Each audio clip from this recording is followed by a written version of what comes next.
કારકત માસની અજવાળી બીજને દિવસે ભાઈએ પોતાની બહેનને ઘેર જમવું, બહેન ભાઈને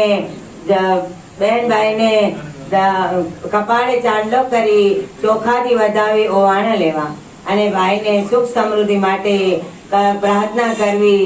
જમ્યા પછી ભાઈએ બહેનને યથાશક્તિ ભેટ આપી રાજી કરવા।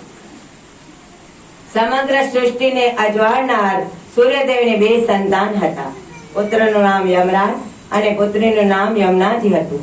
ભાઈ બહેનના પ્રેમનો પાર નહીં, હેત નહીં, સ્નેહની છોડ ઉડે એમ ભાઈ બહેનોના પ્રેમનો છોડ ઉડતી હતી। એક દિવસની વાત છે, યમુનાજીએ ભાઈને હેતથી જમવા બોલાયા। યમરાજાએ હાથ ઉપાડી દીધી પણ જઈ ન શક્યા, કારણ કે એમના વગર નરકની સંભાળ કોણ રાખે। યમુનાજીએ તો હર્ષથી રાંધી રાખ્યું બધું। ભાઈ હમણાં આવશે ન આવ્યા, તેથી બહેનને અપાર દુઃખ થયું। આવું 2-3 વાર બન્યું। યમુનાજી રાંધીને રાખી રાહ જોવે પણ યમરાજ જઈ શકે નહીં।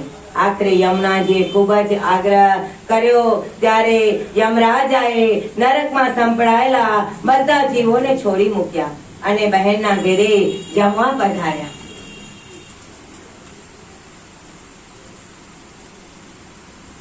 નરકમાં જીવોને મુક્તિ મળી એ પવિત્ર દિવસ કારકત સુદ બીજનો હતો।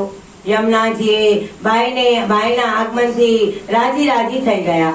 પ્રેમથી ભાઈને પાટલે બેસાડ્યા અને કપાળે ચાંદલો કરી ચોખા ચોળી ઓવાળ લીધા। ભાઈએ એમાં બાના મોંમાં કોળિયો મૂકી ભાવથી જમાડ્યા। બહેનનો અપાર સ્નેહ જોઈ યમરાજ પ્રસન્ન થયા અને યમરાજે બહેનને વરદાન માંગવા કહ્યું। ત્યારે યમુનાજીએ ગળગળા અવાજે બોલ્યા, ભાઈ તમારું કામ એવું છે કે રોજ તો બહેનની સંભાળ પણ ન લઈ શકો, પણ દર વર્ષે આ બીજને દિવસે મારે ત્યાં જમવાનું તમે મને વચન આપો, કારણ કે બહેન રાહ જોઈને થાકી છે। આ ભાઈ બીજને દિવસે તમે મારે ઘરે જમવા પધારો। નરકમાં સંપડતા બધા જીવોને આ બીજને દિવસે મુક્તિ આપી। જે ભાઈ આ બીજને દિવસે બહેનની ઘરે જમે એને કદાપી નરકનું બારણું ન દેખાડશો અને એને સુખ સમૃદ્ધિની છોડ ઉડાડજો।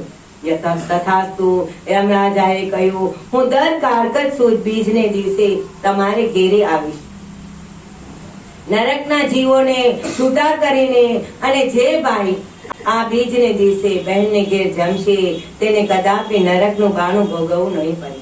વરદાન આપીને યમરાજ પોતાના આનંદે અને યથાશક્તિ ભેટ આપી બહેનને રાજી કર્યા અને પોતાના આનંદે યમરાજ પોતાના સ્થાને પધાર્યા। હે જીવ માત્રને નિષ્કામ યાખનાર યમરાજ, આ બીજને દિવસે જે ભાઈ પોતાના બહેનની ઘરે જમે છે તેને સદાય સુખ સમૃદ્ધિ અને એને અંદનથી ભંડાર ભર્યા રહે છે અને કોઈથી નરકનું બારણું દેખાતું નથી। અને જ્યારે યમરાજ બહેને યથાશક્તિ ભેટ આપી રાજી કર્યા તો દરેક ભાઈએ પોતાના શક્તિ પ્રમાણે બહેનને ભેટ આપી રાજી કરવા। બોલ ધર્મરાજાની જય, યમુનાજીની જય, સુખભંજની દેવ માત કી, કગ્નેશ્વર ગીતા બેન આયો લાલ સવાઈ 14।